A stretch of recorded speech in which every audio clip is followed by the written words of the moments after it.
যশোরের শার্শায় সিমেন্ট কোম্পানির ট্রাকের ধাক্কায় আবু সাইদ নামের এক ভ্যান চালক নিহত হয়েছেন। রোববার রাত ৮টার সময় যশোর সাতক্ষীরা মহাসড়কে বাগআঁচড়া বাগুড়ি জোড়াপুল এলাকায় এ দুর্ঘটনা ঘটে।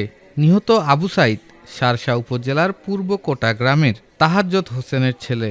নাভারন হাইওয়ে থানার অফিসার ইনচার্জ গোপাল পাল জানান, আবু সাইদ পেশায় একজন ভ্যান চালক। রোববার রাত ৮টার সময় তিনি নিজ বাড়ি থেকে ভ্যান নিয়ে ভাড়ার উদ্দেশ্যে বাগআঁচড়া বাজারের দিকে যাচ্ছিলেন।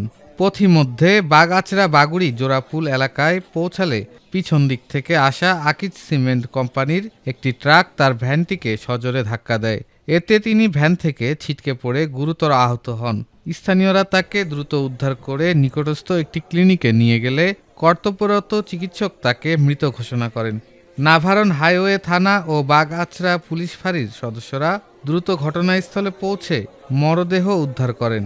দুর্ঘটনা কবলিত ট্রাক ও চালকের বিরুদ্ধে আইনগত ব্যবস্থা গ্রহণের প্রক্রিয়া চলছে।